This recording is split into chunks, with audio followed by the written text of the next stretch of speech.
ఎట్లాయరా ఏమరా రాములు అధికార బాగా ఎట్లాయరా అంటే ఏం జరగని ఇంట్లో మనపోయి నేను ముఖ్యమంత్రి అది కూడా నువ్వు పోచి నేను పోచి అని మొత్తుకుంటారు వాళ్ళు వినరా అందుకోసమనే మీరు పిచ్చి పిచ్చి లెక్కలు చేయకరు మీరు పిచ్చిలేస్తుంది మీకు ఎందుకంటే నీకు ఆల్రెడీ హరీష్ రావు అంటోడు మంచిగా దాచుకుంటూ బయటపడ్డాడు నాకు మాతోనే అవసరం లేదు బామ్మతోనే అవసరం లేదు నా దారి నాకు అంటుండు ఇక నీ దారి నువ్వు చూసుకోవాలి మీ అయ్య నువ్వు కేసుడు ఇవన్నీ కథలు పెడతారు తావు కోపాలు వచ్చి కనుక అధికారం నీ అయ్య సొత్తు కాదు ఇది అధికారం ప్రజాస్వామ్యంలో ఓటు అనేది చాలా బలమైంది గుద్దురు గుచ్చితే మీ రాజ్యం వెళ్ళిపోయింది ప్రగతి భవన్ మాదే అనుకున్నారు కనుక పలికిన మీరు ప్రగతి భవన్లో ఎవరు వచ్చి చేరినరు సీతక్క సింహం పిల్ల సీతక్క వచ్చి చేరిందల్లా ఉప ముఖ్యమంత్రి బట్టి విక్రమార్క వచ్చి చేరిండు మీరెక్కడ పోయి ఫరారైండు అది ప్రజాస్వామ్యం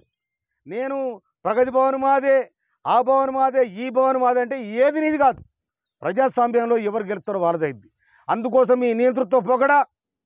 మీ నిరంకుశ పోగడా మీ దోపిడీ విధానం అన్నింటి కూడా ప్రజలు ఎండగట్టిరు ఇలా నల్లగొండ జిల్లాల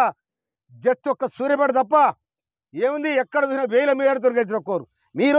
నువ్వు ఎంత గెలిచినావు చెప్పాయి జయశ్రెడ్డి గింతతో గెలిచినావు గింతతోనే అది మా దామోదర్ రెడ్డి గారు అటు చూసి ఇటు చూస్తే అయిపోవు కానీ మా దామోదర్ రెడ్డి గారు జర్రంతా మిస్ అయింది కనుక నువ్వు సావుదప్పి కన్నులొట్టబోయినట్టు నువ్వు గెలిచినావు గెలిచిగా నేను వీళ్ళ మీద తిట్టుకుంటూ చేరితే వీళ్ళ మీద అనుకుంటూ చేరితే నేను మళ్ళీ నాకు కేసీఆర్ ఏమన్నా ఇంకా కేసీఆర్ కాడుంది నీ కాడుంది అది ఎక్కడ లేదు ఏమి లేదు అంత గోవింద మంగళం అయింది కనుక కోమటిరెడ్డి వెంకరెడ్డి గారు మీరు తెరివస్తే మా ఉత్తమ్ కుమార్ రెడ్డి గారు తెరివస్తే రేవంత్ రెడ్డి గారు కానీ తెలంగాణ కాంగ్రెస్ ప్రభుత్వం వైపు మీరు కన్నెత్తు చూసినా కూడా మీ బండారం ఎక్కడెక్కడ ఆస్తులు ఉన్నాయో ఎక్కడెక్కడ అక్రమంగా దోపిడీ చేసినో అన్నీ కూడా తీసి